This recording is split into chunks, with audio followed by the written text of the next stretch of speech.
नमस्कार. आज आपण एका अगदी सोप्या नैसर्गिक गोष्टीबद्दल बोलणार आहोत.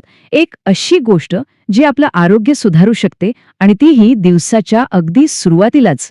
बरं, अनेकदा असं होतं ना की सकाळी उठल्यावर थोडं जड वाटतं, आळस येतो किंवा पोट फुगल्यासारखं वाटतं आणि मग आपण विचार करतो की यावर काहीतरी सोपा नैसर्गिक उपाय हवाय जो दिवसाची सुरुवात छान करेल. तर यावर एक आश्चर्य वाटेल इतका सोपा उपाय आहे. तो म्हणजे पपई. हो, सकाळची एक छोटीशी सवय पण खूप शक्तिशाली.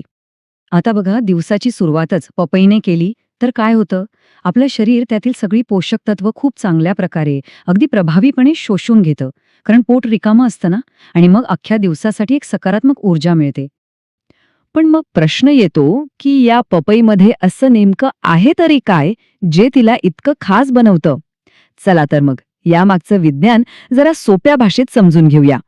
याचं सगळ्यात मोठं रहस्य आहे पपेन नावाच्या एका घटकात. हे एक नैसर्गिक एन्झाईम आहे. याचं काम काय? तर हे प्रोटीन्स म्हणजे प्रथिनांना तोडण्यास मदत करतं. त्यामुळं होतं काय की आपल्या पचनसंस्थेवरचा भार खूप कमी होतो. पण थांबा, गोष्ट फक्त ह्या एका एन्झाईमपुरती मर्यादित नाही. पपई म्हणजे जणू पोषक तत्वांचा खजिनाच आहे. ह्यात डायटरी फायबर आहे, भरपूर पाणी आहे, व्हिटॅमिन सी तर भरभरून आहेच, सोबत बीटा कॅरोटीन आणि अँटीऑक्सिडंट्स सुद्धा आहेत. बरं, मग हे सगळे घटक एकत्र येऊन आपल्या आरोग्यासाठी काय करतात?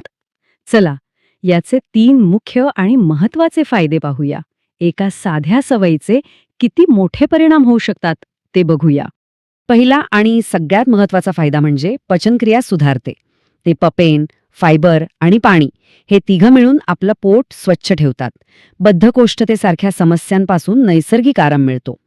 परिणाम, दिवसभर एकदम हलकं आणि फ्रेश वाटतं. तो जडपणा किंवा पोट फुगल्याची भावना राहत नाही. आता येऊया दुसऱ्या फायद्याकडे, जो आहे आपल्या त्वचेसाठी. यातलं जे व्हिटॅमिन सी आणि बीटा कॅरोटीन आहे ना, ते त्वचेसाठी गरजेचं असलेलं कोलेजन तयार करायला मदत करतं. त्यामुळे काय होतं, त्वचेची लवचिकता सुधारते, सुरकुत्या कमी होतात आणि अँटीऑक्सिडंट्समुळे त्वचा आतून निरोगी आणि तेजस्वी दिसायला लागते. आणि तिसरा फायदा आहे वजन नियंत्रणासाठी. बघा, पपईमध्ये कॅलरीज खूप कमी असतात आणि फायबर भरपूर. त्यामुळे थोडीशी पपई खाल्ली तरी पोट भरल्यासारखं वाटतं आणि मग उगाच काहीतरी खाण्याची इच्छा होत नाही. त्यामुळे ज्यांना वजन नियंत्रणात ठेवायचं आहे त्यांच्यासाठी हा नाश्त्याचा एक उत्तम पर्याय आहे. इथे आपण एक तुलना करून बघूया. आपण नेहमी जो नाश्ता करतो तो अनेकदा जास्त कॅलरीजचा आणि पचायला जड असू शकतो. या उलट पपईचा नाश्ता एकदम हलका असतो आणि त्यातल्या फायबरमुळे बराच वेळ पोट भरलेलं राहतं. त्यामुळे सकाळच्या वेळी जी सारखी भूक लागते ना, ती टाळता येते. तर मग ह्या सगळ्यातून आपल्याला काय कळतं?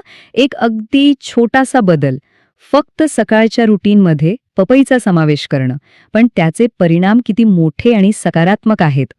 हे टेबल बघा, यात सगळा सार अगदी सोप्या शब्दात मांडला आहे. पचन मंदावलंय त्यासाठी पेपेन आणि फायबर आहे. त्वचा निस्तेज झाली आहे, व्हिटॅमिन सी आणि अँटीऑक्सिडंट्स आहेत. वजन नियंत्रणात ठेवायचंय, कमी कॅलरीज आणि भरपूर फायबर आहे. म्हणजे बघा, एकाच नैसर्गिक गोष्टीमध्ये कितीतरी समस्यांवर उपाय दडलेला आहे. आणि शेवटी एक विचार करण्यासारखा प्रश्न, काय होतं जर आपण आपल्या आयुष्यात केलेले सर्वात सोपे बदलच आपल्या आरोग्यावर सर्वात मोठा आणि चांगला परिणाम करत असतील तर? कदाचित आरोग्य जपण्याचे मोठे उपाय आपल्या अगदी जवळ सहज उपलब्ध असलेल्या गोष्टींमध्येच दडलेले असतात.